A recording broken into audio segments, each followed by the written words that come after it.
I made about 5 different beats, you know, trying to mix uplifting and funky. Part of us as humans, we don't want anything to change. Being a new artist, I got a lot of creative control. That's not me. You know, they gonna tell me what me is. You know, one day it hit me. I picked up a record. I said, yo, I can make this into a table.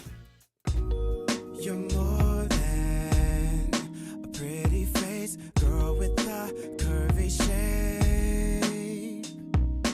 I've noticed that in the last few years, things have changed. We seem to be going much more down the programmed kind of sound of music. Lots of programming going on. But it seems that you're one of the few artists who seems to resist in that. You're still using a lot of real instruments, a lot of real sounds. Is there a special reason for that, or is it just how you feel at the moment, or is it something that you're very passionate about and you want to continue as you go through your musical career? How do you feel about that? I mean, that's how I started, you know, and I feel like that's part of my style, so I try to keep that, you know, I try to keep that in there. I have nothing against programmed music, like overly quantized music. That's cool. Sometimes it works. When it works, I use that, you know. But I mean, even if I do something that's heavy on the quantization, I still try to use live instrumentation with it.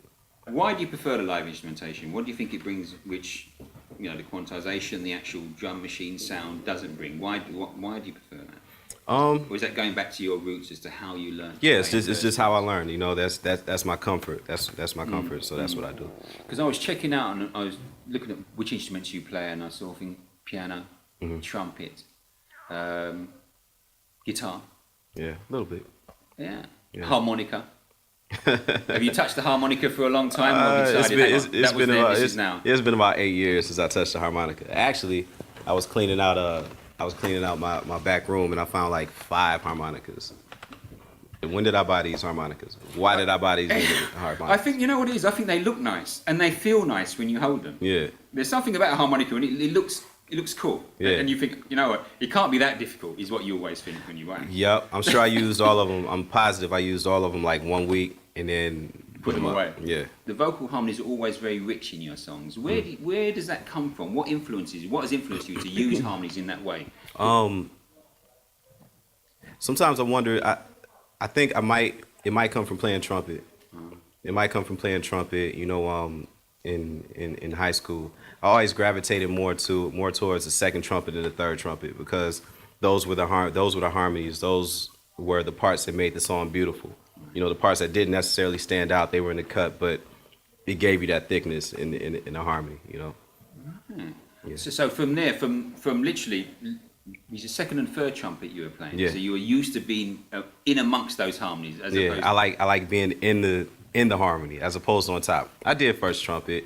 It was cool. I used to like first trumpet just off the strength that you could say I'm first trumpet. Like I worked for it. I can do this. Right. I got first trumpet, but it was more fun in the harmonies. I've noticed nowadays that on a lot of tracks, what used to happen back in the day was that we'd have instrumental solos. There'd be a keyboard solo, there'd be a guitar solo, there'd be something coming in to fill in that centre section. Even when we went through the disco days, we had congo solos and bongo solos. Yeah. Do you feel tempted now to use solos in any way, shape or form in some of your tracks? And I'm glad you brought that up because I did bring in a guitar player on Going Leaving. Okay. All right. Going Leaving. I use a guitar player, and that's when I have to call in an artist. No, you know, I understand. because I'm not a guy that can get up and shed on a guitar. Right. Once again, I'll lay a bed. I can lay a bed with a guitar, but I can't shred on it. So if I need somebody to shred on the track, that's when I call in an artist. I was hoping we could find a way. I was hoping we could find to have what we had again today. Have what we had. I had a dream that I was in the studio and somebody was playing me one of their new songs. Like, yeah, this is the new one. I'm in the studio like damn, this is hot. You know, and this time you're dreaming. I'm dreaming. Okay. And it's like, it feels like real life. And the hook is playing and everything. I'm losing my power, chasing all of that. Okay. And halfway through the dream, I'm like, wait a minute. Okay, I'm dreaming. So that means that this is my song, you know? So it's like, now I gotta wake myself up, you know? While it's still fresh, I woke myself up and I just I went and laid everything down. Yeah. Wow. Straight from a dream. Does that happen often, or is that like kind of a unique Every now and situation? then. Every now and then. That must feel like a blessing, though, when that happens. Yeah, it does. It does feel that way. But you know, a lot of times I can't wake myself up. A lot of times I'll be like, I'll remember it. You know, And when you wake up in the morning, you think, what was that? Yeah. There was something there, but I can't quite remember. So I know now that I have to jump on it when it happens. Oh, you can be my flower. Let me be yours. Help you grow. I have great pickup lines. I do. Okay. I do. I have great pickup lines. Now, don't get it twisted. How When I say, been judged, though, don't they? I mean, you think they're great, or is this yeah, you know, and that's what's funny. It's like once people know that I'm known for the pickup line, and they're like, oh, okay, well, let's hear one. And then I say it, and then they're like, that was corny. Oh, it sounds that was corny. Yeah, you laughed. You know, right?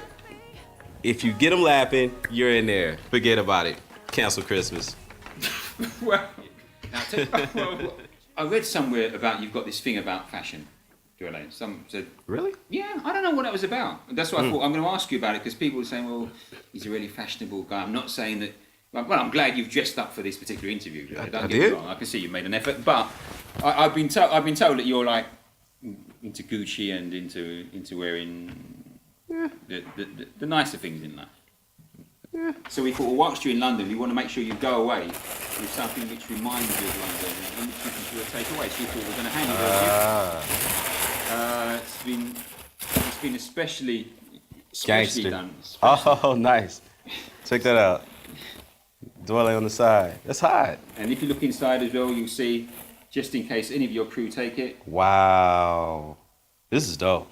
You like it? Yes. Well, this is that's for you, man. I appreciate it, man. No, it's for you. And it's our little way of saying thank you for all the great music you've brought us over the years. Man. And long may you continue to do it. Thank you. That's all we've got to say, really. Tell me about how people can contact you, how they can keep in touch. It's at The Real Dwele on Twitter. Also at The Real Dwele on Instagram.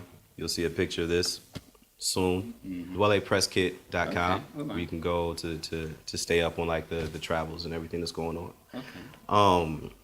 At Dwele Fans on Twitter also. They're very instrumental with keeping people abreast of like the tour schedules and everything. Okay. Facebook, just Dwele. Okay. DWELE. Listen, all I've got to say is I wish you all the best for your concert coming up in London, and also the Manchester concert as well. Yeah. I know you're going to rock the house. I know you'll rock the house. Yeah, it's going to be So good. once again, next time you're coming in, check us out again, and we'll see, if we can have another chat and talk a little bit more, even deeper about your music and your influences again, yeah? Cool. And also about those chat-up lines. Yes, all good. Dwele? All good. It's been a real pleasure. Oh man, appreciate you. Enjoy it. Thank you. Thank you.